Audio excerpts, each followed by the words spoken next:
Serial killers interact with murder in a way that is strictly unique. Did you know that serial killers actually go through 7 different phases? Phase 1 is the aura phase. One of the hallmarks of this phase is a sort of manufactured solitude. If this is somebody who had a lot of friends or was very close with their family, they're going to become withdrawn. They're going to create a distance between them and those around them. And in a lot of cases, this actually already exists. The person who goes on to become a serial killer may have already had a difficult time creating connections with others and therefore experiences a lot of social isolation, or they may be from an abusive home where they're kind of cut off from the world and therefore experience social isolation. But a key element of this phase is fantasy. During this phase, serial killers will start to experience very dark, very violent, often sexual fantasies. So the combination of that fantasy with the antisocial behavior is what constitutes phase 1. Phase 2 is called the trolling phase. This is when the serial killer will begin to transition those fantasies into something a little bit more real. They'll start thinking about the logistics of making these fantasies come to life.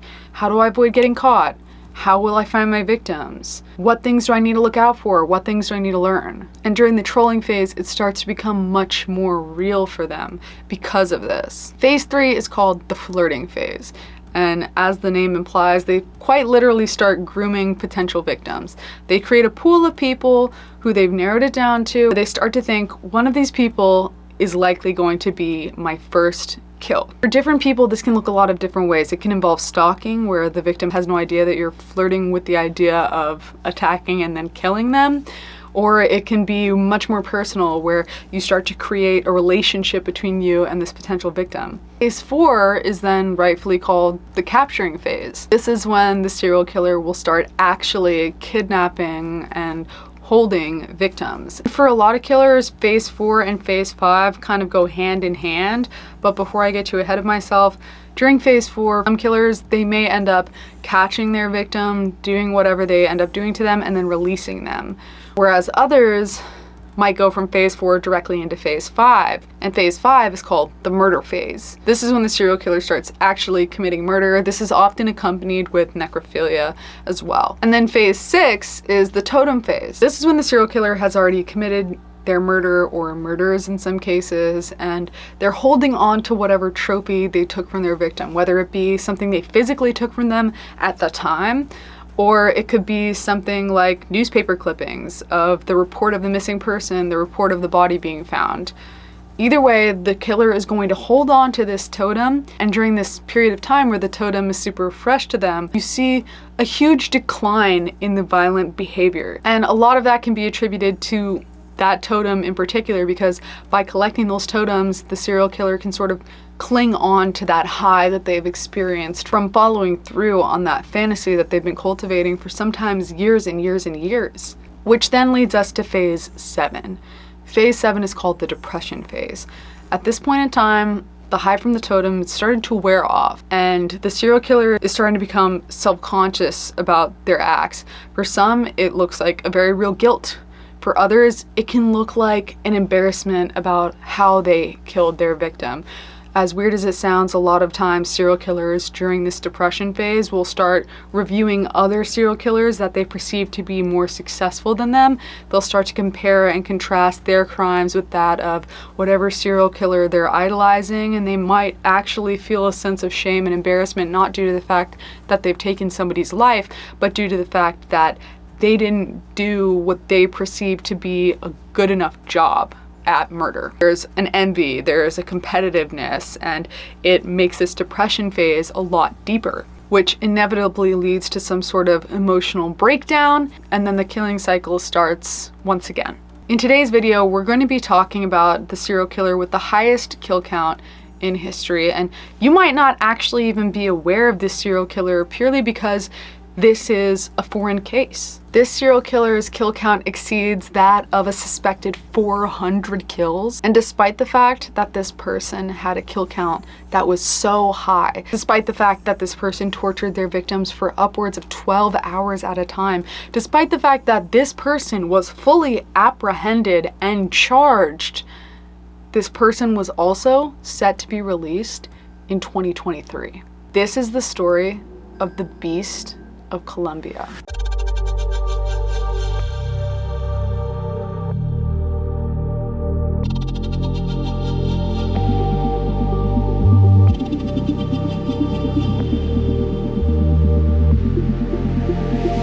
Luis was the oldest of 7 children, and he had it hard. He often struggled with intense feelings of envy, not just because sharing resources amongst 9 people was a lot, especially when your family was really, really poor, but Luis would go to school, he would look at other kids, and he would just feel this overwhelming rage take over him. He would see them laughing, smiling, sitting in their chairs like it was nothing. How could they just sit in their chairs? And the reason why Luis was so hung up on the fact that they could just sit there and be happy and engaged in the classroom and make friends was because while Luis was sitting in his chair, he could barely stand it. He had massive welts and cuts on his backside that made it almost impossible to sit down. And he was only 7 years old. His father was an extreme alcoholic, and not only was he a drunk, he was a violent one. He would come home every single day and he would expect that his wife would have his meal hot and ready on the table for him. And this was a problem in a few different regards. Not only did Luis's dad not come home on a regular schedule, so his wife had no way of knowing when he was going to come home, but on top of that, he was an incredibly misogynistic person. He believed in these super traditional ideals that he was the head of the house and therefore what he says goes. But what he said was absolutely ridiculous. The house was small. Like I said, Luis's family didn't have much, but not only would a small house be a lot for 3 people, you have to remember that there's 9 people in this house. So the second that Luis and his siblings heard his dad approaching down the street, they would hide under their beds. Because Luis's dad had a few key rules, even when he was drunk. A, no one could get in his way. And when you're in a house that small, with that many people, it was almost impossible not to be on top of each other. They were packed in there like sardines. So all of the children would hide under their beds because that was actually the only place that they could go where they wouldn't potentially be in their father's path. Because if they found themselves in the path of their father, they would end up tied to a tree outside and beaten with the backside of a machete. Now, I actually have a machete, but for the sake of YouTube's community guidelines, I'm kind of nervous to show it on camera, so I'm gonna use this butter knife to demonstrate what I'm talking about, because I could definitely see how people would be confused about how he's beating the children with a machete without them dying. By the back end, what they don't mean is they don't mean the hilt, because he would have to be holding onto the blade like this in order to do that, and you just can't really do that with a machete. So what I think that they mean is I think they mean the non-serrated side like this, which would certainly still hurt. It would be like being hit with like any thin piece of metal. I mean, even if somebody hit you with this butter knife, I mean, this kind of hurts, honestly. So what I suspect is they're talking about the thin, non-serrated side of the machete. So it would be a situation like this, where the serrated side is facing towards Luis's father. That wasn't Luis's dad's only rule, though. He also required absolute silence from all 7 of his children. Mind you, if Luis is only 7 years old and he is one of 7 children, that would mean that his mother was having children essentially non-stop since his birth. So that's 7 under 7 that you're expecting to be quiet. And the fact that they essentially were speaks to just how much of a terror Luis's dad really was. Luis being the oldest, you know, he had an impulse to want to defend his mother when he witnessed his father beating her. And if he tried to, he would just end up getting the same treatment where he was tied to the tree outside and beaten with the machete.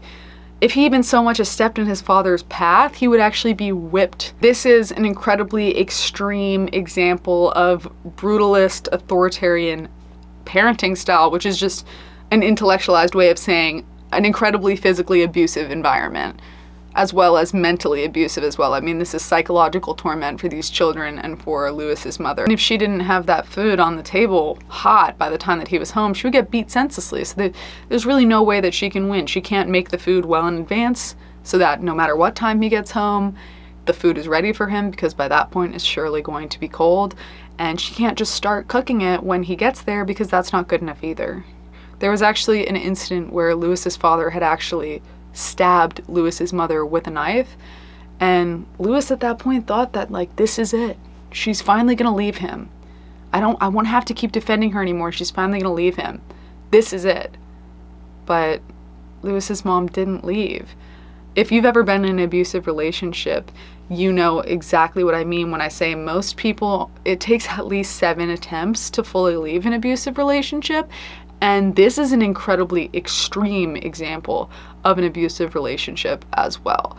So you have to imagine, with how heightened the severity is, fear is just as heightened. So she's in an impossible situation. She doesn't know what he's gonna do next. Is he gonna kill her kids if she tries to leave? Is he gonna kill her? I mean, he already tried to kill her. It's incredibly hard to imagine being in her position. And unless you're in that position, you just can't accurately speak to what you would or wouldn't do. But Luis, he took this incredibly personally, and after this incident, he vowed that he was never going to get involved and try and protect his mother ever again. But all of this just contributed even more to his feelings of envy and inadequacy at school.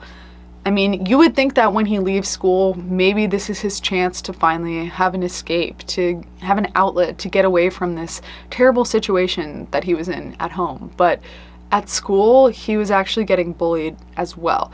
His surname was really close to the Spanish word for doodle. In America, we use the word doodle in sort of a cute way sometimes, where it can be a term of endearment, whereas in Colombia, the word, it's not a perfect translation, so it's a lot more like scribble, like chicken scratch. So it doesn't have like this cutesy connotation to it.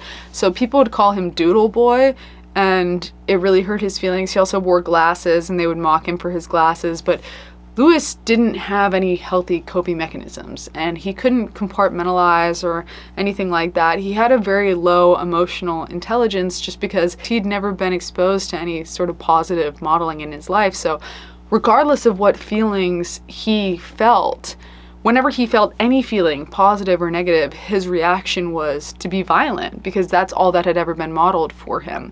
So when he would get bullied in school and he would get upset, sad, angry, embarrassed, he would immediately jump to physical violence. And he was constantly just beating his classmates. I don't mean that to sort of paint this picture that like he was actually the ultimate bully at school or anything like that.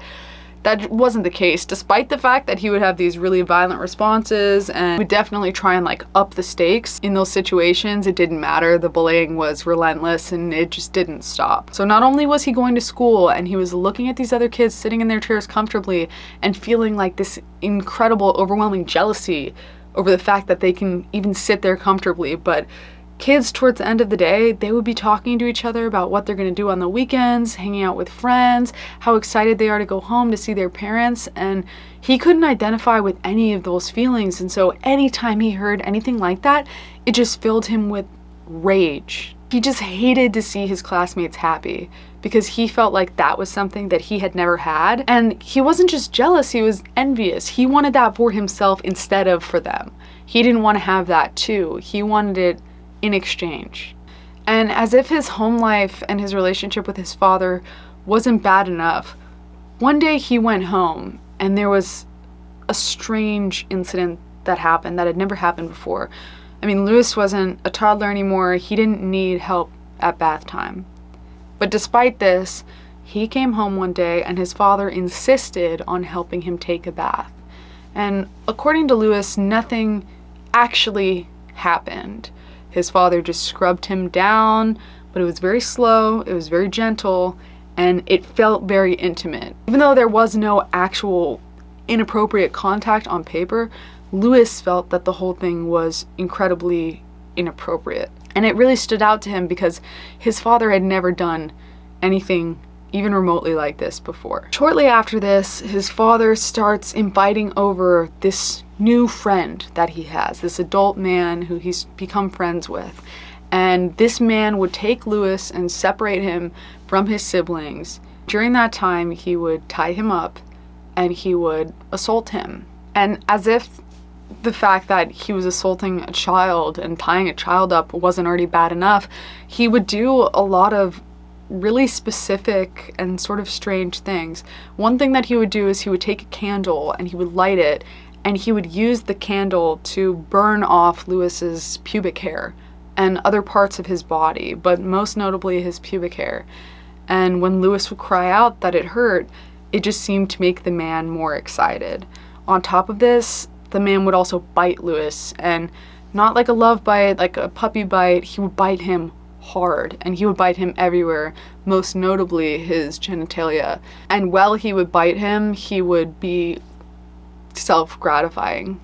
Again, Luis was a child at this point in time. One day, Luis's parents announced that they were going to move away, and he was relieved because he would finally have some distance from this horrible man. And once they moved, his family, who was incredibly devout, very Catholic, began going to a new church, and there was a priest there who would then unfortunately take that first man's place and occupy the same role in Luis's life. And again, Luis started to feel these overwhelming feelings of envy. He felt envious of the men, the adult men, who were assaulting him, that they had that power over him, and he didn't have that power over anyone. He wanted that power for himself. He didn't just want them to stop, he wanted that power in exchange with them, rather than for that dynamic to just not exist at all. After the initial assault from his father's friend, Luis does something that is a notable red flag for serial killers. He goes out, he's filled with all of these terrible feelings. This absolutely horrific thing has just happened to him, and he's already had such a hard life up until this point. And he somehow captures 2 birds. I don't know how he caught them, honestly, but he captures 2 birds, and he just starts beating the birds to death. He wanted to have power over something small the way they had power over him while he was small. And he said in that moment that he finally felt a sense of freedom. He felt like he was in control of his life. He had power over something finally, because up until this point, his entire life, he had been at the mercy of other, older, bigger people, specifically men, around him who were not only controlling him and telling him what to do, but really, really hurting him in these truly torturous, terrible, life-ruining ways. And I think there's a lot of instances where serial killers have these extremely negative emotions and they displace them in this way. A lot of people, when they experience major trauma or complex trauma, react in one of 2 ways. Either they become really avoidant of things that remind them of that trauma, or they gravitate towards things that are similar to that trauma but within the realm of safety. So for example, maybe if you grew up with a lot of physical violence in the household, you might then engage with your partner in a way consensually where you can react out similar scenarios, but you feel like you're in control this time because you've consented to it, you're creating the boundaries around it, you're determining what is and isn't okay, and in that way, you get to relive this terrible situation and sort of rewrite history. Do it better. Do it in a way that you can compartmentalize and feel better about.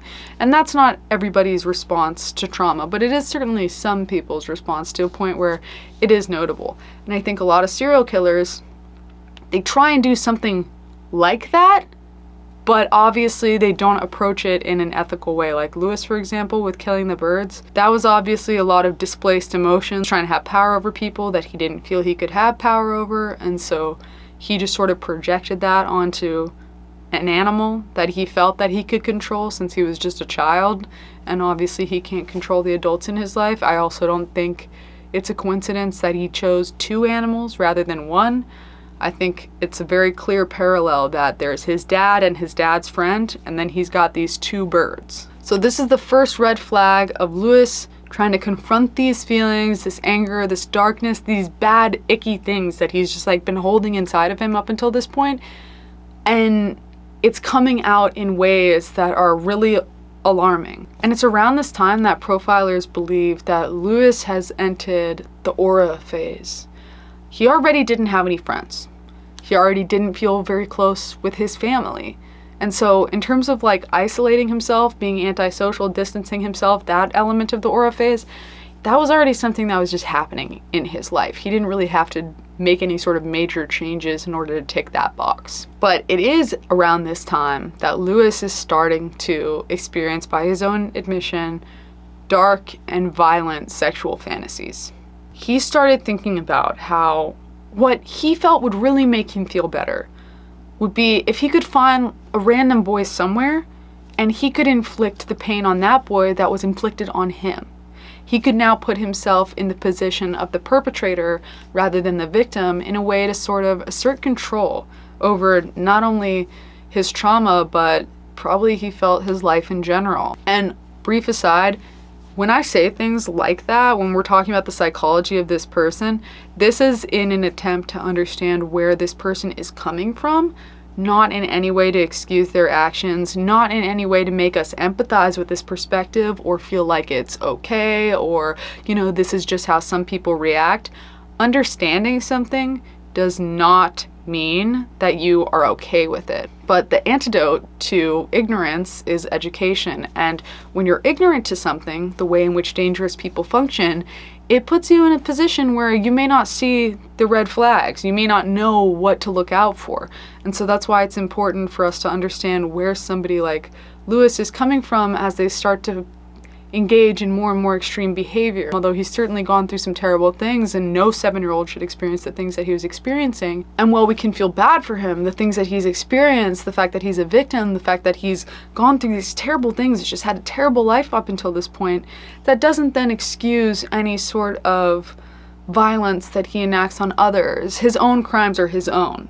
Just because you were a victim at one point in time doesn't then excuse you being a perpetrator of later crimes. In other words, just because you've been hurt, that doesn't give you the right to hurt others. And as Luis began to age, he began to develop. Most kids going through this sort of developmental stage start really like deepening their empathy for other people. I think it's around 6 years old that kids start to experiment with being a little mean, being a little cruel, you know, because they don't really understand what is and isn't right all the way yet. They're developing their empathy skills. So they're pushing the barriers a little bit within the realm of what's healthy. Like, this is a developmental stage. It's age appropriate for them. And as they push those boundaries, a well-adjusted child would realize, like, oh, that's too far. We don't want to do that. That hurts people. When you hurt people, they don't feel good. I know I don't feel good when I hurt people. But Luis, he wasn't interacting with empathy in that way at all. He was still just feeling these deep, angry, sad, envious emotions. And as he was aging, he wasn't cultivating this sense of empathy that would have been age appropriate. He wasn't hitting those milestones. So one day when he was 15, he came home and he told all of his younger siblings that they needed to line up naked, both the boys and the girls. And he went one by one and he just sort of gently caressed each sibling in a way that's very similar to what his father did with him in the tub. According to him and some of his siblings, this specific instance, like what Luis had said with the bathtub, didn't cross that line into being overtly SA, though it is strange and the implication is very uncomfortable and it's not appropriate.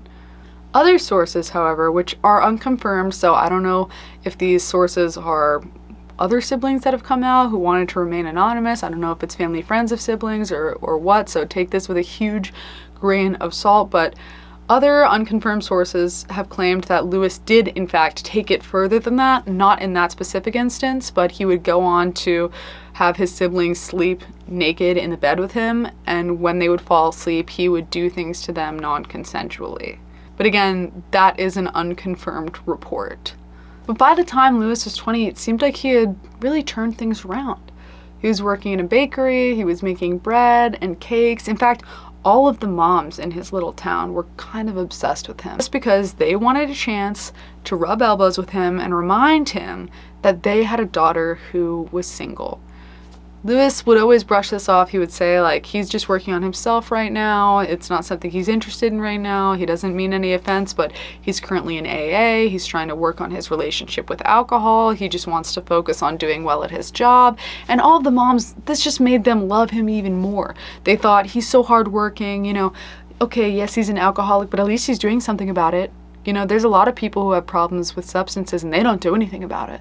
So it seemed like no matter what he was doing, they always saw the silver lining. And one thing that he did religiously, quite literally, that really painted him in a positive light to all of the moms in the town was that he never missed a church service. He went each and every Sunday like clockwork. So all of this, it paints a picture of somebody who may have had a rough time growing up, but like they're doing what they can, they're turning it around, they're working on themselves. So what if sometimes they punch their boss in the face at the bakery? Because he was doing that, by the way. He would sometimes get hyperfixated at work, he would fly into a rage, and he would just punch his bosses in the face. And for whatever reason, they didn't fire him. Maybe it was because they knew a little bit about his family, what he'd been through.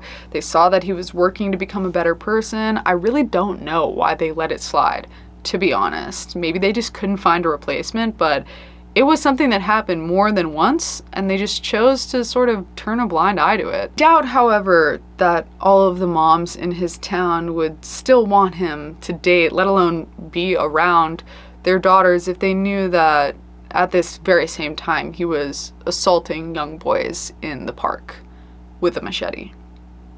He would hide in a bush, and it was a very popular park, so a lot of young boys would walk through there, some of them with their families. Of course, if they were with their families, he wouldn't target them, but a lot of them alone. And as they walked by, he would jump out with his machete, point it at them, and tell them, "If you make any noise, I'll kill you."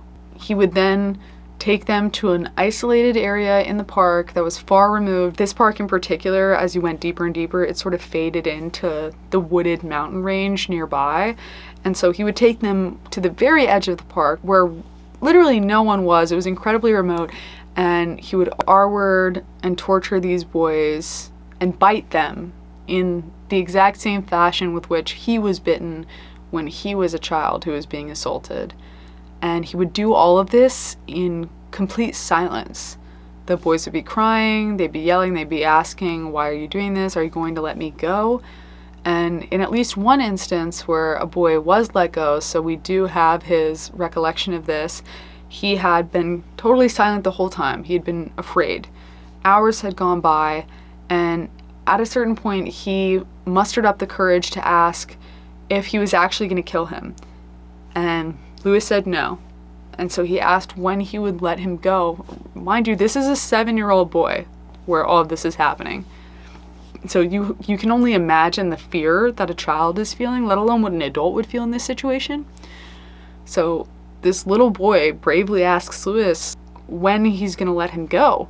And Luis tells him that he'll let him go when the church bells ring. Luis had taken this child from the park the day before.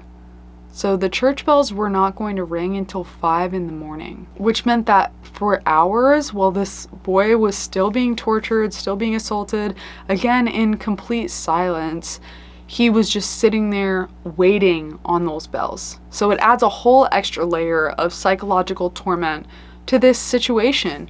And when those church bells rang, Luis stood up and he said, "You're free to go." And he actually let the boy leave. This very clearly puts Luis in phase 4, the capturing phase. And during this phase, Luis would capture, assault, torture, and then release 200 boys. 200 boys.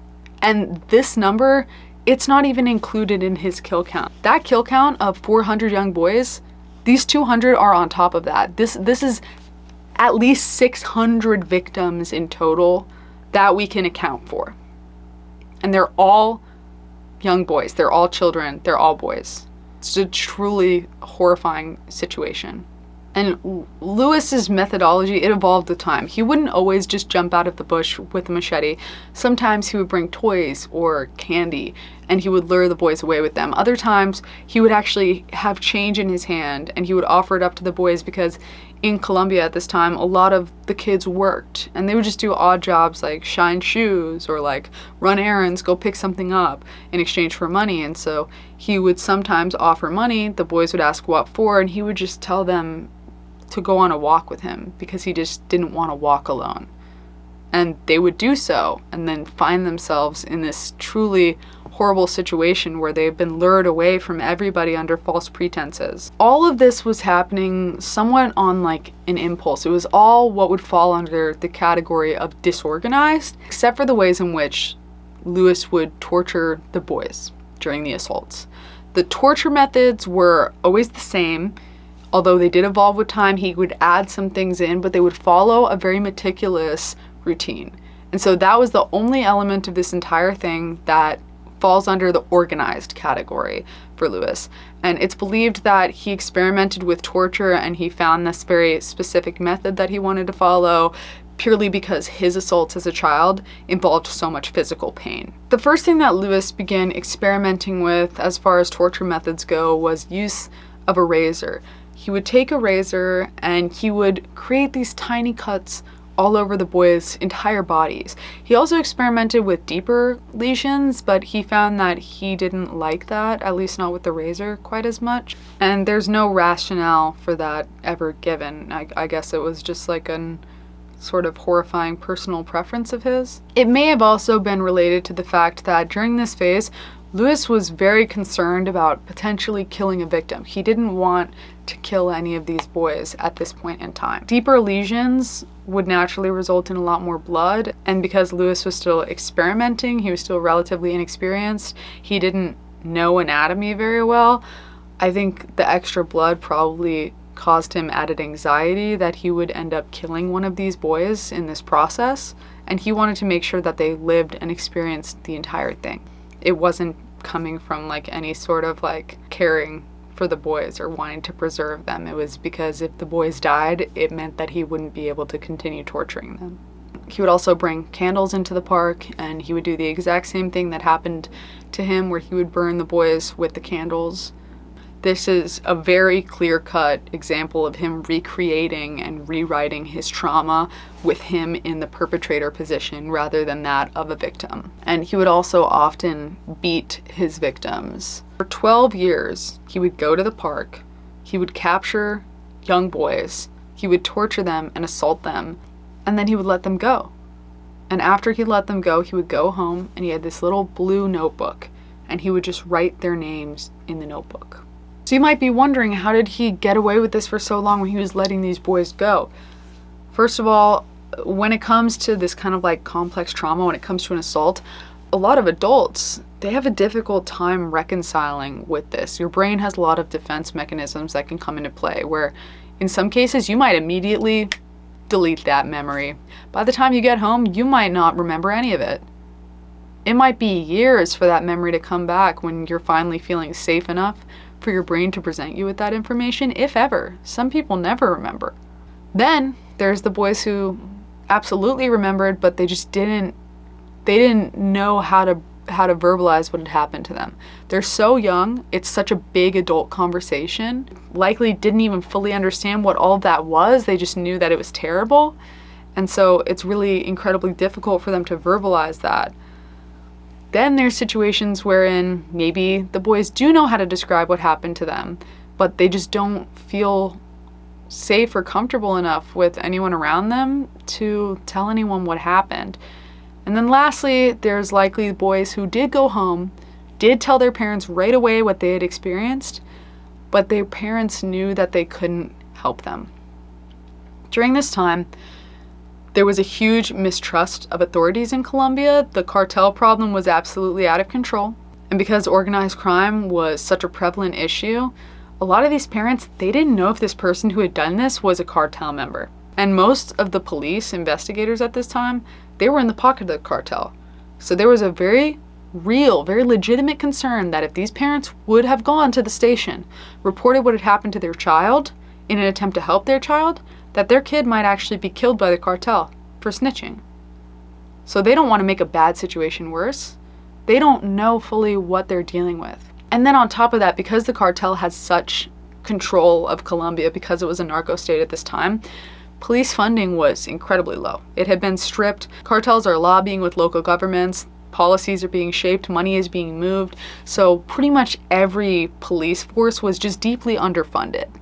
So even if they had gone to the police, they had reported it to them, a lot of them, they wouldn't be able to do anything. They don't have any resources. Their precinct technically exists, but they don't have any money or power to actually do anything. So unfortunately, it just created the perfect storm where even if there were parents who were well-intentioned who wanted to help their kids, there wasn't really anything in place at this time that they felt could reliably help them. Luis knew this and he was relying on it, which is why he decided to play the finger game. The finger game was a new thing Luis was experimenting with. He still hadn't killed anybody yet. He wasn't ready to move up to that level, but he was trying to figure out his methodology for torture. So he was trying new things. One thing that he decided to do was he took 8 boys from his small community and he tortured them and he assaulted them and he cut off all of their right thumbs.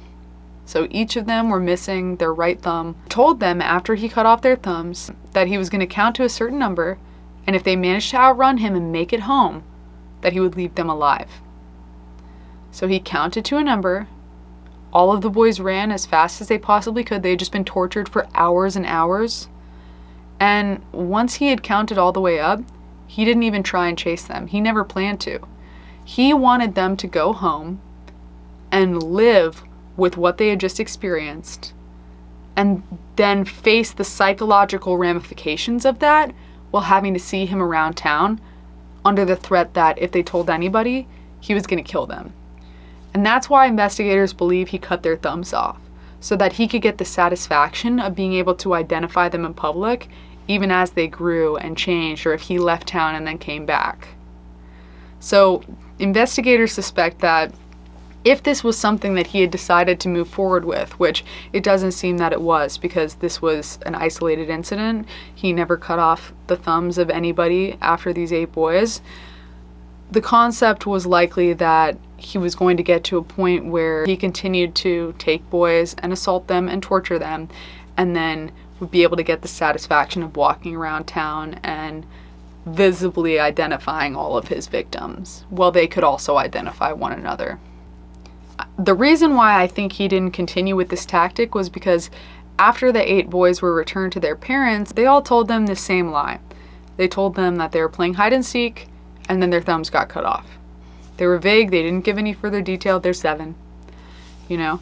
And the parents obviously knew something is weird here. Like, how did they all lose a finger? Like, what kind of hide and seek game were you playing? Were you messing with like old factory equipment? Like, I just don't really understand. So initially, everybody thought that there was some sort of weird accident, that the boys were playing a game they shouldn't have been playing, that they didn't know was dangerous, and it resulted in them all losing their thumb. But as time went on, as weeks passed, the boys' demeanor didn't go back to normal. When they had first returned from the hide and seek game, they were obviously very shaken. You know, they just lost their thumb. But as time passed, they just continued to be just as anxious, just as shy, just as withdrawn, clinging to their parents. They never wanted to be alone anymore. And so it became obvious that like something else had happened. If there was just some sort of isolated accident, they would just avoid that one area. Or maybe they wouldn't want to play with each other anymore. But this huge shift in personality, it pointed to something more insidious. And a lot of the locals began talking about it. A lot of the older people in the community started pointing to this one vagabond, thinking, when this person showed up, shortly thereafter the boys lost their thumbs. They're all avoiding this person. It's got something to do with him. And around this time, Luis entered phase 5, the murder phase. His first murder was disorganized. It was on impulse.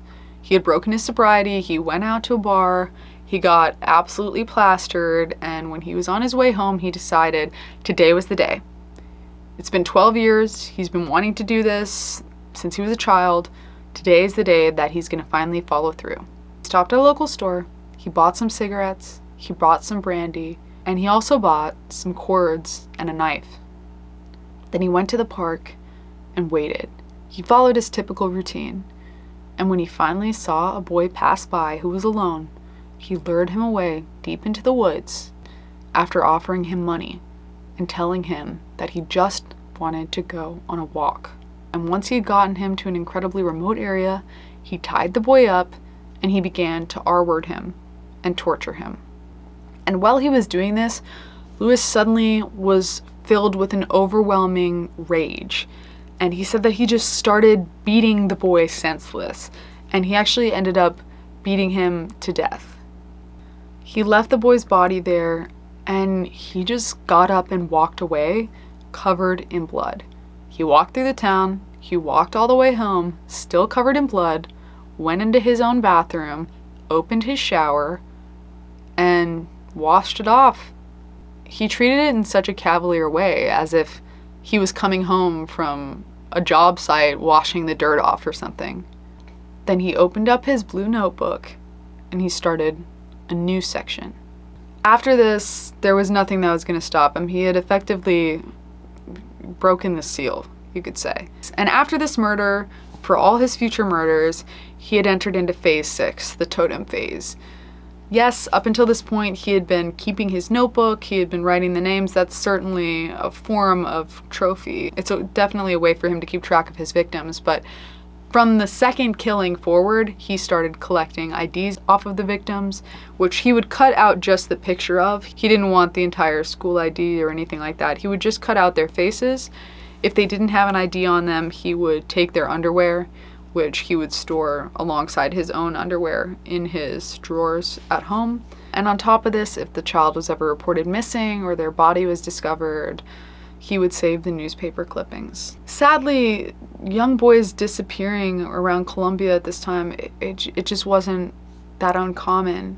So although parents were concerned, people didn't immediately suspect this is the work of a serial killer. They thought this kid got caught in cartel crossfires, or this kid ran away. That was pretty common, to just run away and disappear during this time. Though a lot of these parents knew, obviously, something terrible had happened to their child, it wasn't a situation where everybody's sitting around noticing all of these missing boys and thinking, someone has to be doing this. They just thought, this is a symptom of the greater organized crime problem we've been dealing with as a country. Shortly after his first murder, Luis entered the depression phase, phase 7.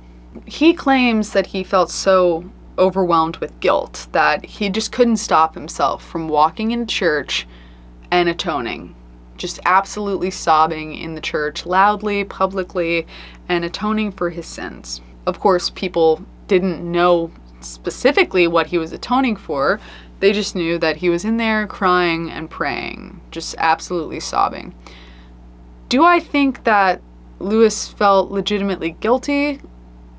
No, I don't think so, but I do think that this is just sort of a force of habit for him. Growing up in a super Catholic home, especially if it's a traditional Catholic home, you're taught that if you do something bad, you simply need to atone for your sins, and that way you can make yourself whole. You can make yourself right. And I think that he had just sort of internalized that, and he just thought, all I need to do is go in, get my Hail Marys, and everything will be fine. I also think that narcissistically, he was performing for an invisible audience. That's sort of something that you see a lot of people like this do, where they think that they're different or they're better than other people, which is common for somebody who dehumanizes those around them, which Luis was certainly doing. So I think that he just he liked the picture of being this tortured soul who was doing these terrible things, but was still trying to get right, I guess, just because he had been raised to believe that that was moralistically sound.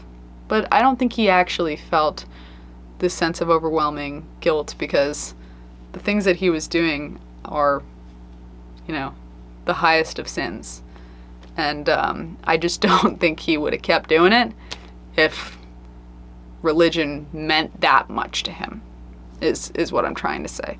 If it was really truly this rigid moral scaffolding in his life, and he was a real true believer, I don't think that he would have participated in these things serially.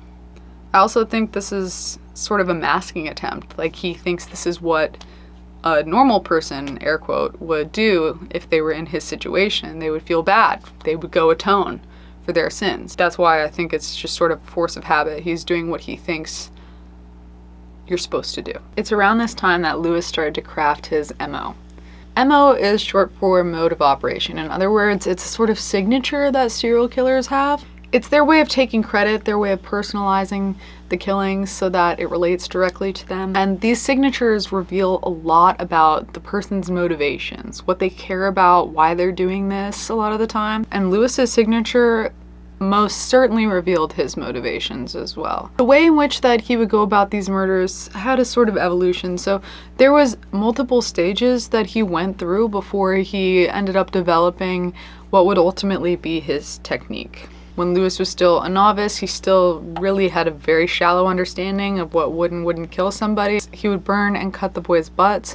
He would stab them in the kidneys because he believed that kidneys didn't have major arteries in them, or at the very least they didn't have as many major arteries as other organs in the body. And so he at the very least noted that when he would stab boys in the kidneys, they wouldn't die right away, or at the very least they would live long enough for him to accomplish everything that he wanted to accomplish, and therefore he felt that it wasn't killing them, which is why he felt comfortable doing it, because again, he wanted to be able to torture these boys as long as he saw fit before ultimately taking their lives. In addition to this, he would slice and smash their hands. He had a real fixation on hands, which I actually never got closure on why that is. I think maybe psychologically it's just because it's so heavily associated with size.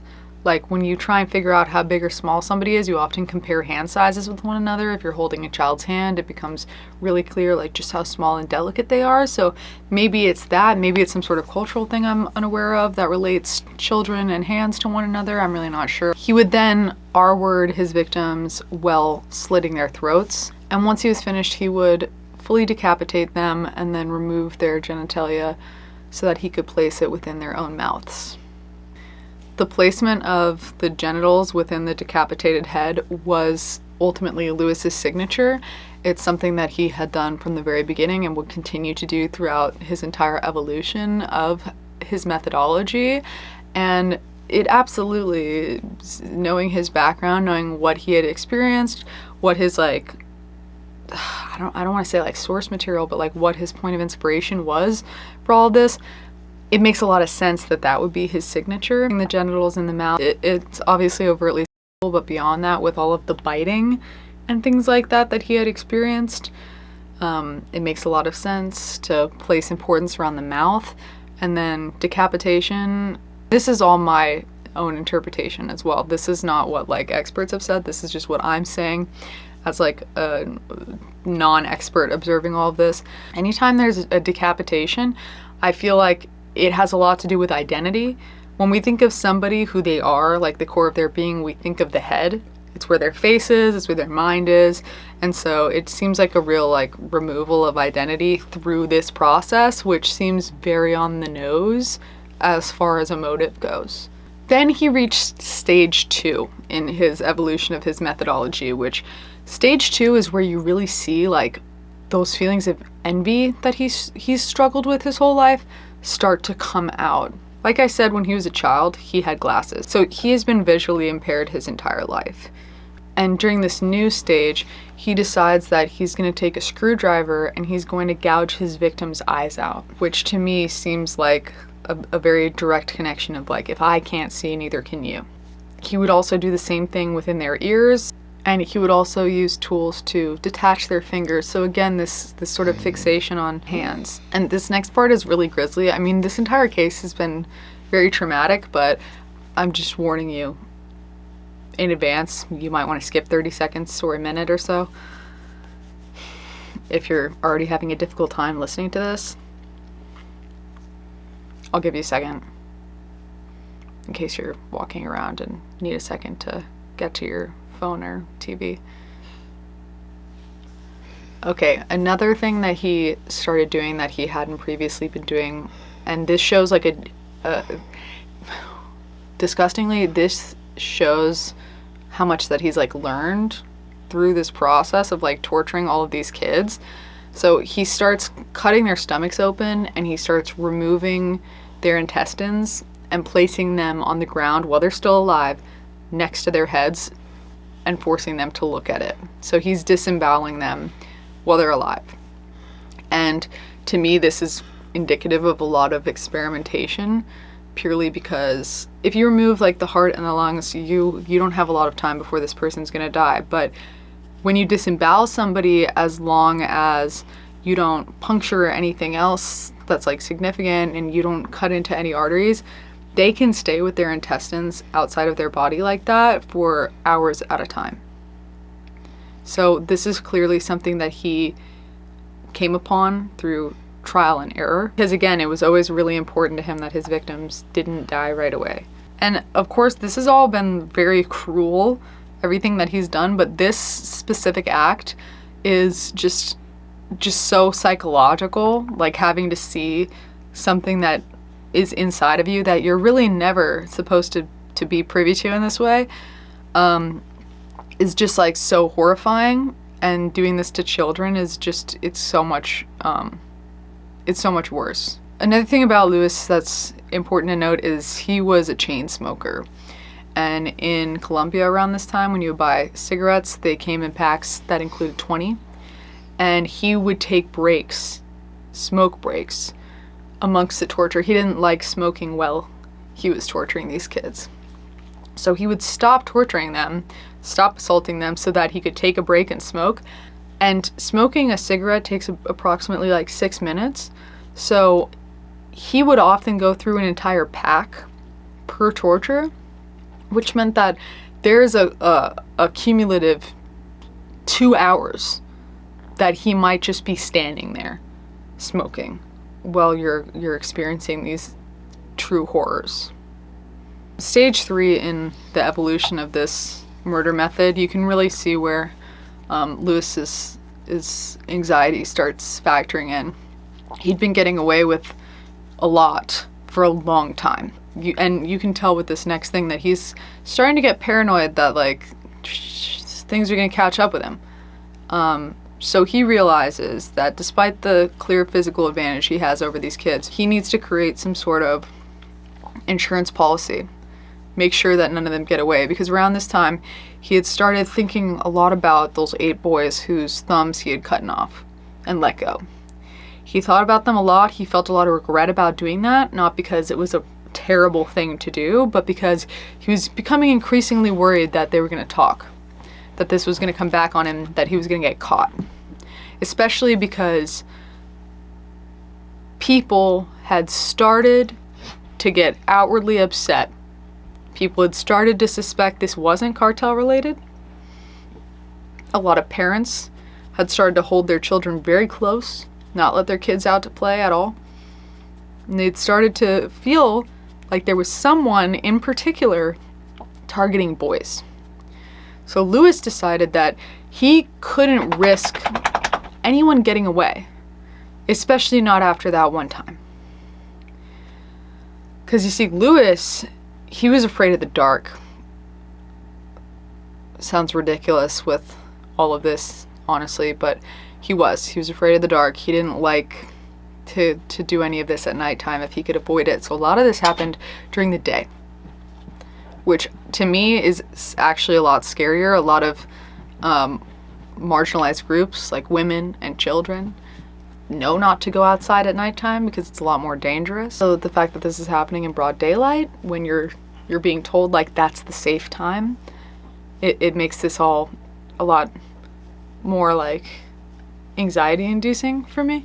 But sometimes he would have to do these things at nighttime because sometimes he didn't get an opportunity to get away with it during the day. And so one time he was torturing a boy at nighttime and someone came upon him. Somebody saw what he was doing. It was dark, so they didn't see who it was. They couldn't give a description really at all. They just saw like a silhouette of a person doing this. And he ran away. The person immediately called the cops. He could hear the cops coming. And so while he was running, because it was dark, he ended up tripping and he broke his leg, his right leg. And his leg was never the same again. And it forced him to walk with this really severe limp, which, being the envious guy that he was, then of course he started to resent people who didn't have limps. And unsurprisingly, because Luis's foot was damaged and never the same, and he was walking with a limp now, when he would torture and kill his victims, he now added in a new step, which was that he would cut off their right foot.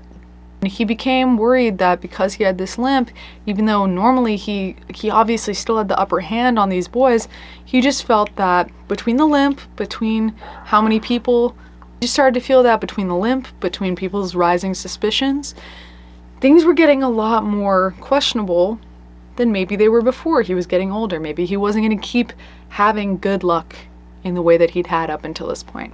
Stage 3, he decided that what he was going to do as an insurance policy was he was going to take a rope, he was going to tie it around the boys that he had taken, and he was going to make them walk in a circle, the way you do when you're training a horse. Make them walk in a circle for hours and hours and hours before he even did anything, until their legs gave out. Until he was sure that if they somehow slipped out of his grasp, somehow got a little bit away, they would not have the ability to run anymore.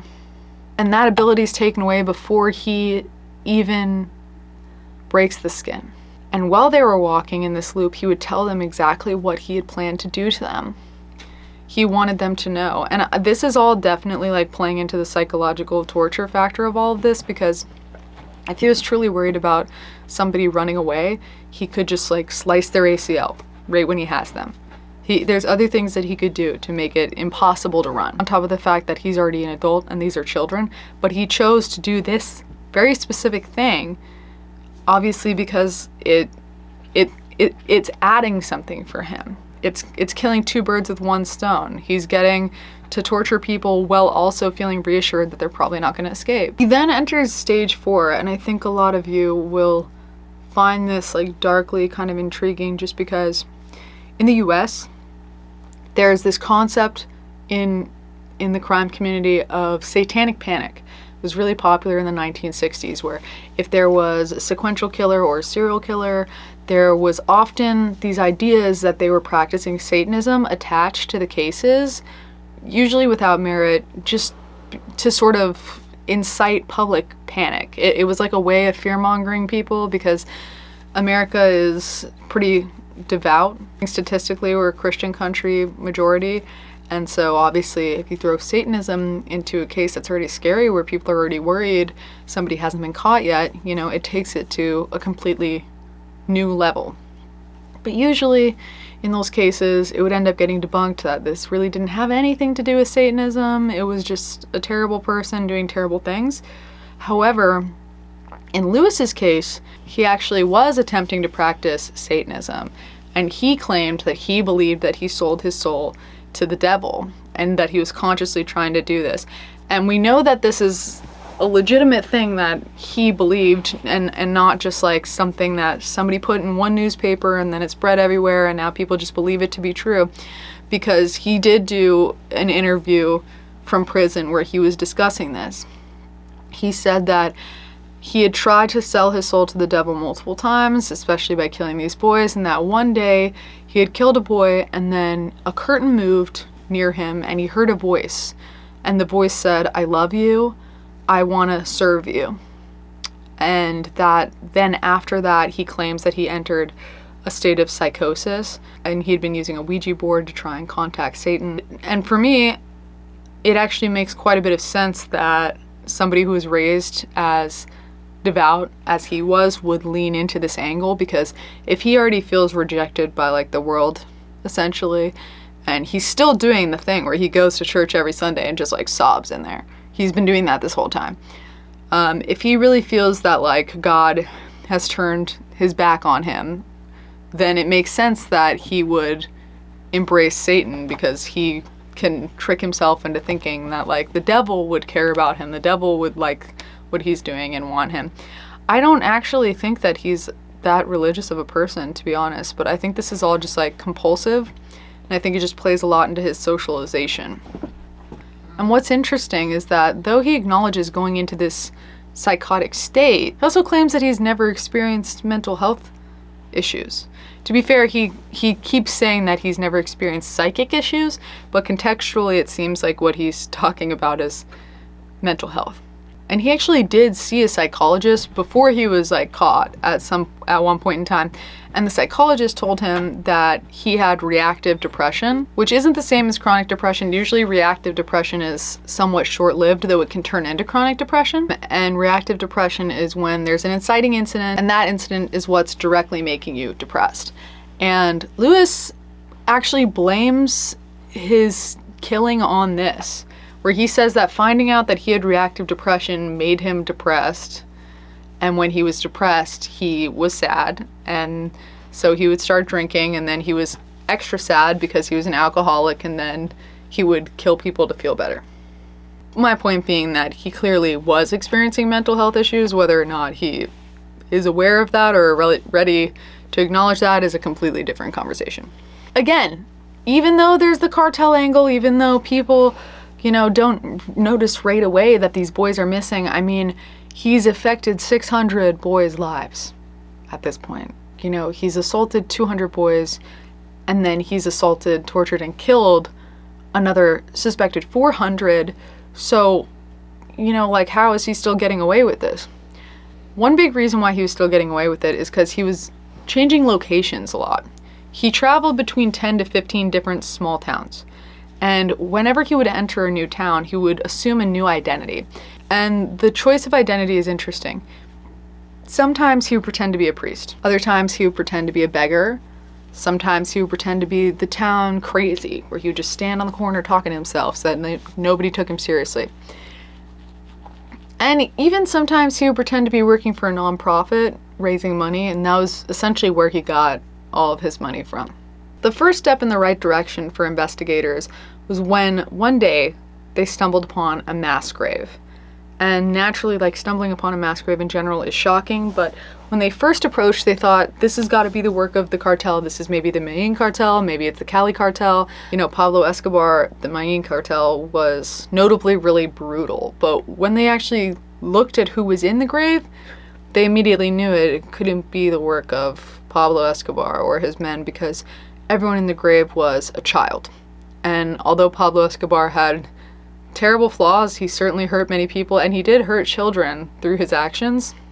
One thing that he was known for was that he did a lot of charity work within Colombia, specifically targeted at helping kids. That was his number one positive contribution, was to help impoverished kids in Colombia, because he grew up as an impoverished kid in Colombia. It was just such a well-documented soft spot of his that it would be incredibly surprising if it turned out to be his work, which then led investigators to think maybe it's the Cali cartel. And the Cali cartel operated a lot more professionally, I guess you could say. They were, like, obviously an illegal business, but they tried to align themselves as much with a legal enterprise as possible. They had, like, a very clear hierarchy. They weren't known for being, like, particularly brutal in their practices. But one thing that's notable about them that made the police think it could potentially be them was that there were some offshoots of the Cali cartel. This was not like messaging from the top or anything like that. This was like little subgroups, I guess, that were trying to practice like a form of social eugenics, where they would target undesirables. And they considered undesirables to be anything from homeless people to stray kids to LGBTQIA members, really anything that they deemed made Colombia look bad. And so they would go around and they would sort of campaign against these groups, and they would kill them in mass. So when they saw this mass grave, investigators were like, maybe these were all like runaway kids, maybe these are all homeless kids, maybe that's what we're finding here. But that just didn't feel right either because of the disfiguration of the bodies. I mean, yeah, they might want to, air quote, clean up the streets, but there would be no point in you know, brutalizing their corpses. That didn't make sense either. But because the bodies all had cuts on their stomachs, they then thought, maybe this is, you know, like organ trafficking. Maybe they're taking organs from these kids, they're selling them on the black market. That could certainly be what it is. But that was quickly ruled out as well, because these weren't surgical cuts at all. In fact, like, a lot of the organs were tarnished from the disemboweling process, and you wouldn't make anything off of selling tarnished organs. There's no point. You would want them to be in as pristine condition as possible. Plus, it leaves the issue of why does everybody have their right foot cut off, but the foot is still present? Seems like more of a signature. So at that point, they're thinking, this has got to be some sort of weird satanic cult. It never entered any point of conversation that all of this could be the work of one individual. So it took forever for it to even occur to anybody that all of these disappearances, this mass grave, all of these dead kids could possibly be the result of a serial killer. And there was this one guy, Detective Mark. He was the first one who decided this has got to be the work of a serial killer. I'm listening to people from all these different towns. They're saying like some new person would roll in and then shortly thereafter kids go missing. It sounds like this is just an incredibly prolific serial killer. But no one was taking him seriously. None of his higher ups believed him. And like I said, the police force, they kind of didn't have much power at this time. They didn't really have any resources. They couldn't do any DNA testing or anything like that. They didn't want to categorize this as a serial killer because then what? People are upset, they're worried, and they can't really do anything about it. They can't bring in an expert on serial killers. They don't have the funds for that. They don't have the resources for that. And so Mark decided that he was going to spend the next 2 years learning everything that he could learn about serial killers, and he was going to crack this case. He devoted his life to catching Luis. So he started collecting facts. You know, who is this person who's rolling into these new towns? And after talking to several different people in several different towns, he starts to realize, okay, every time Luis goes to a new town, he assumes a new identity. What was really holding his team back was they didn't really understand the motive of the identity choices. Normally someone like this, somebody who's narcissistic, they're gonna pick identities that involve some degree of power over people, some proximity to power, something that, you know, strokes their ego. And in the event of choosing a priest, you know, that angle, that works there, but then the next town, you're the town lunatic? That's like the opposite of being powerful. That's like the most disenfranchised position you can be in. So it seemed really wildly inconsistent. And Detective Mark agreed. In terms of proximity to power, there's no real pattern here, which is why that can't possibly be the pattern. So then Mark took a little bit more of a closer look at this with a little bit more of a discerning eye, and he realized the real pattern here is that every identity that Luis picks involves a certain degree of social distance. When a new priest comes into town, you don't start asking them questions about their personal life. They're a figure. They're a head of something. You don't tend to know the inner workings of their thoughts, their life, what's going on with them. There's a degree of professionalism. There's a barrier there. And with the crazy guy on the street corner, you're not generally walking up to them and being like, tell me about yourself. Where are you from? Do you have any siblings? How do you like your parents? You know, usually most adults just avoid that person. And if you see kids talking to somebody like that, you're just going to assume that they're probably just asking the kids for spare change. So that's not going to immediately raise any red flags either, unless they grab the kid on the spot in front of you. And even with somebody who's working for a nonprofit, you know, if you don't have spare change, you're going to kind of, you know, skirt around the person with the clipboard on the street side. So the pattern had nothing to do with power. It had to do with self-preservation. It had to do with not giving out unnecessary information, not letting people know you, not having to keep up with that sort of web of lies and think of different loose ends. Because these are all characters that people don't ask personal questions of. He'd gone to 10 to 15 different small towns at this point. He'd killed hundreds of kids. And Detective Mark is really the only person who knows it's a serial killer, and more than that, he's the only person who cares. The higher-ups, they just still didn't want to label this a serial killer, despite the fact that at this point in time, there are now mobs of parents outside the precinct saying, my kid's missing, this is the work of somebody in particular, we've all seen these random people roll into town and this happen, it's always a man, it's always a man. And so the public comes to the conclusion that this is the work of a serial killer, of one person, far before the police are willing to agree that that's what it is. And the public actually named Luis the Beast of Colombia. And just by looking at people who pass through these towns, the suspect list is literally over 1,000 people. And again, they don't really have the resources to narrow it down, so they hit a little bit of a wall. But lucky for them, they would soon have their big break. Some people refer to this incident as the night of the cornstalk. Luis was doing what he does. He was torturing and assaulting and killing a young boy, and he was doing so in a cornfield. And also, like Luis does, he was taking a smoke break once he was done. But Luis, so confident and comfortable with what he had just done, he felt that it would be appropriate to take a nap. So he put his cigarette out and he lied down to go to sleep. He took off his glasses, he took off his shoes, he got comfortable. He's just lying next to this poor dead child. But unbeknownst to him, his cigarette hadn't gone all the way out. So shortly after he falls asleep, he wakes up to an absolute inferno, and it's all around him. So he flees the scene. Obviously, people see the fire. They're rushing over. He knows he's going to get caught. He doesn't have time to put on his shoes and glasses. He's on fire.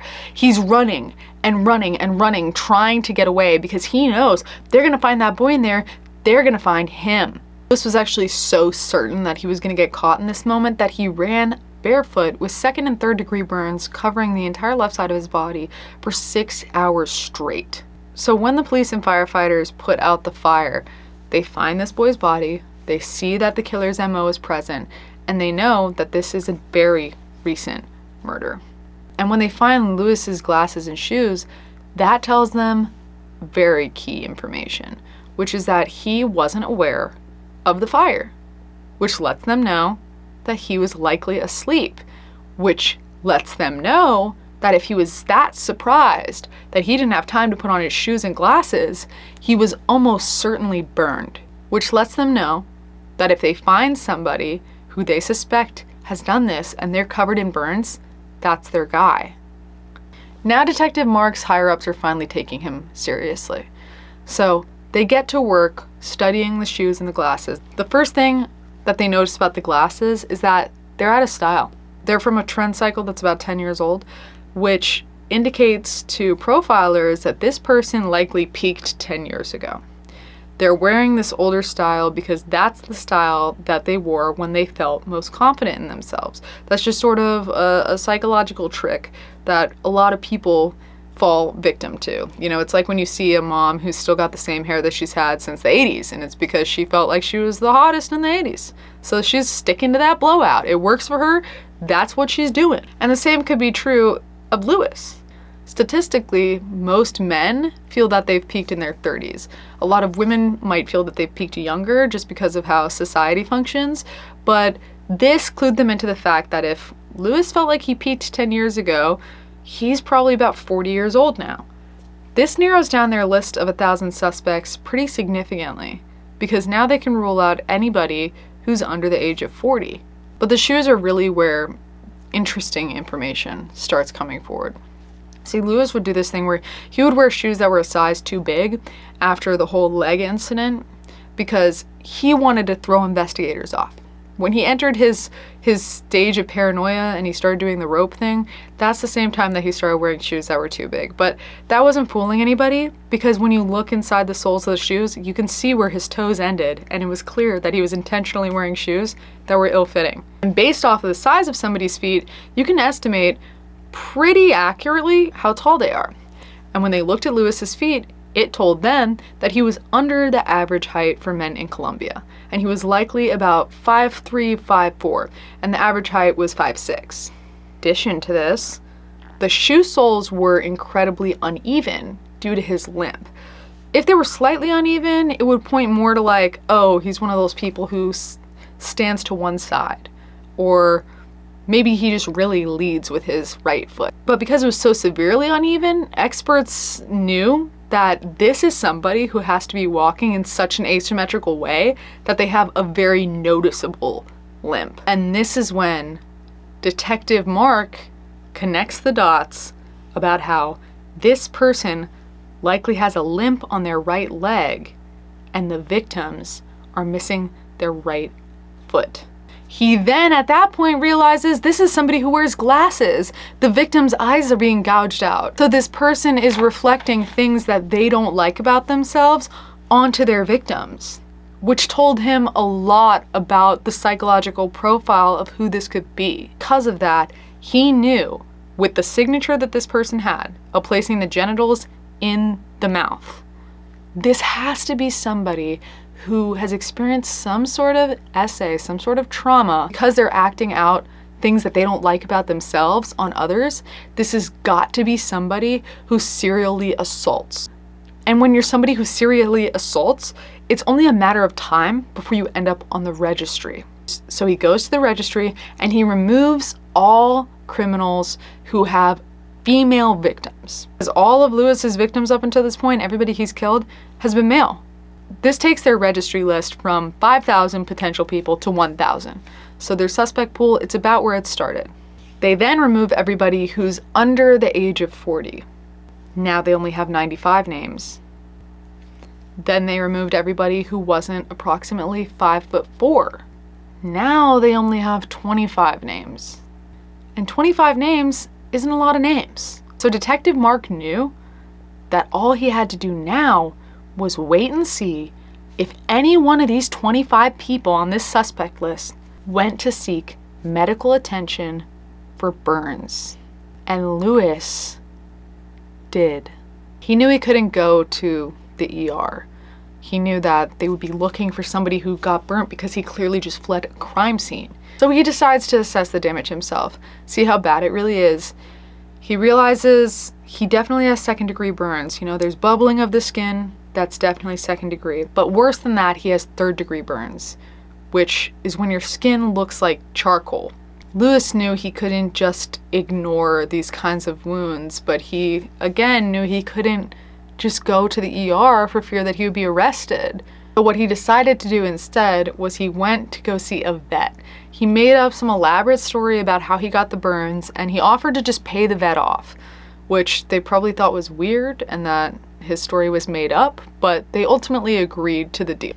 Meanwhile, one of the other 25 guys on that registry happened to also get burns around the same time. So he went to the ER to seek medical attention for his burns and was promptly arrested. They bring him in for questioning, they're going in on him hard, and he's just not confessing. He honestly seems confused by what they're talking about. He's heard the stories, but he's like, that's not me. Like, I don't have anything to do with that. Like, yes, I'm an R-worder, but like, I'm on the registry for that. Like, I didn't do this other stuff. And people are just getting so disgusted with him that he's gonna put on this innocent act after everything that he's done. His name is publicized, everybody is talking about him in the press. Media is saying that the beast of Colombia has been found. And then suddenly, 4 more boys are killed. And they all have the killer's signature down to a T. So Detective Mark realizes they don't have the right guy. The man they arrested was exonerated, at least for this. I mean, he's still on the registry. And the cops realize that they have to go back to their investigation process. So they decide, you know, it's probably still somebody out of these 25 people. Let's just go through all 25 of these people's families. Let's ask them questions, see if anybody's seen anything weird, if anybody's been acting weird, if anybody has burns. When they get to Lewis's sister and start questioning her, she doesn't seem to know much. And then suddenly she's like, oh, actually, he did bring a bag to my house. And he told me not to look in it, which was kind of like weird, kind of out of character for him. I mean, I have the bag if you guys want to like see it. So she gives the bag to the police, and when they open it, it's filled with newspaper clippings about the murders. And at that point, they know, like, Lewis is the guy.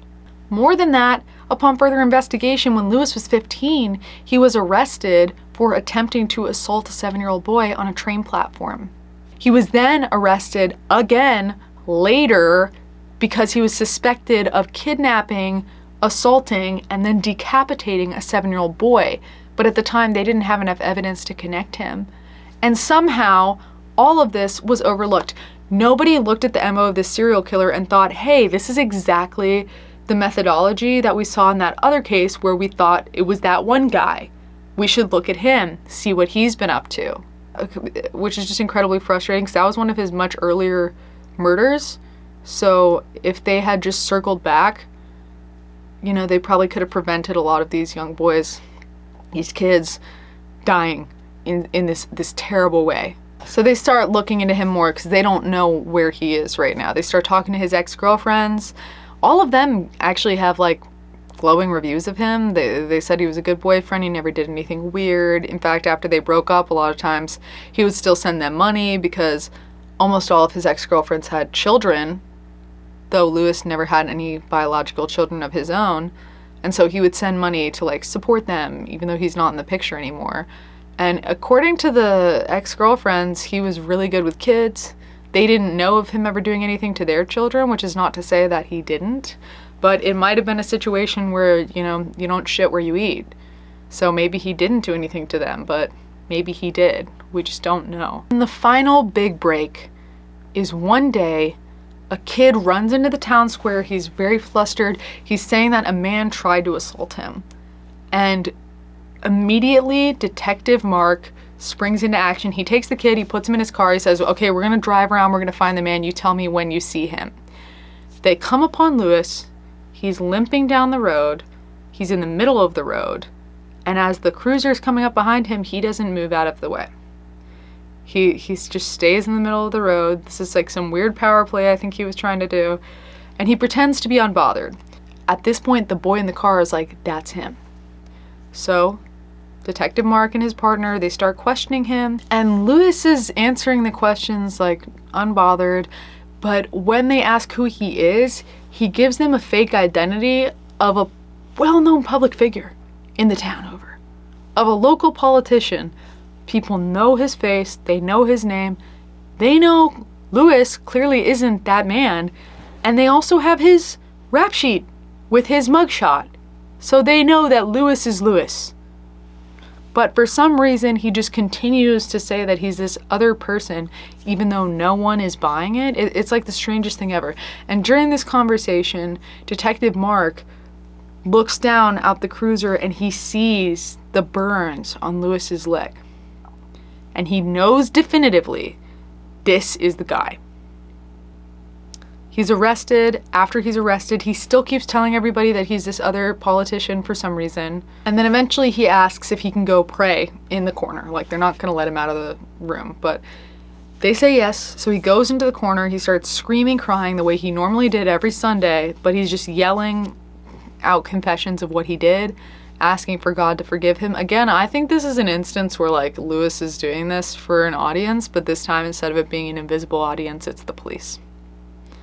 I think he likes the idea that like he's this tortured soul. And like he is a tortured soul, just like in a different way. After this is when he confesses to killing 221 people. And this is also when the police start asking him about his mental health, and this is when he says that he's never had any mental health issues before. He's charged with 162 murders. Again, they think that he's killed upwards of 400 people, but these are just the ones that they can definitively prove, and even now, we don't have IDs on the vast majority of his victims. To make things worse, Colombia also has a max sentence, so they do this thing called concurrent sentencing instead of consecutive sentencing. So like if I got sentenced for like 1 year in prison for this, another year in prison for this, and another year in prison for this, instead of serving 3 years total, which is like what we do in America, you just serve the longest sentence out of everything that you've been charged for. So I would only actually serve 1 year because you can serve them simultaneously. So Luis was charged with 1,853 years total for all of his crimes. But because it's concurrent and not consecutive, that actually amounts to 40 years in prison. He also tried to do this like little PR run where he tried to say that the only reason he decapitated these kids was because he was trying to make their deaths swift so that they wouldn't suffer, which obviously doesn't really align with all of the insane evidence of like torture, abuse, and assault leading up to that. So really no one was buying that. And he was sentenced to be in the worst prison in Colombia, which I'll get into the details of that because it does sound truly heinous. However, he experienced a lot of sentence reductions. Some of them were just from things as simple as like taking a class, like an educational class. And so he ended up getting his sentence reduced from 1,853 years to 40 years to 21 years.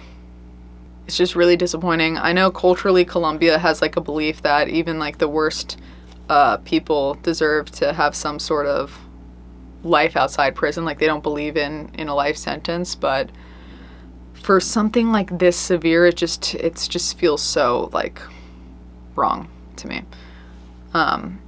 But he was in the worst prison in Colombia.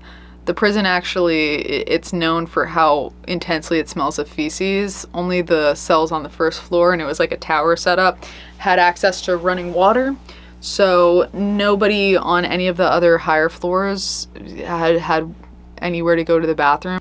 So they were given plastic bags to do all of their business in, and so that it wouldn't smell up their cells, they would then chuck these bags out through the bars, and it would just fall down like into the common area and explode, obviously, because if you're throwing plastic bags from several stories up filled with fecal matter, you know, it's not exactly gonna like make it. They have a water ration system because there's like limited water in the building, so once a day everyone has to line up with a cup and a shank, which like they're shockingly allowed to do just because that's when most violent outbursts happen. So if somebody wants to kill a rival, it's going to happen during the water ration time.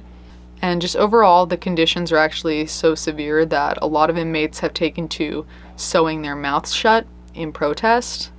And despite like the severe water restrictions, there actually is a well tended to pond directly outside that they can all see, filled with water.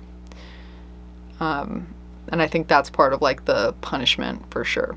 But as bad as all of this is, and as dangerous as this prison is, and as high as the expectation was that like Luis was probably going to be murdered in there, maybe get some, you know, prison yard justice for how short his sentence is, that wasn't something that was going to happen because authorities were expecting someone to try and kill Luis, and therefore he was given a personal guard the whole time and separated from all the other inmates just due to how high profile this case was.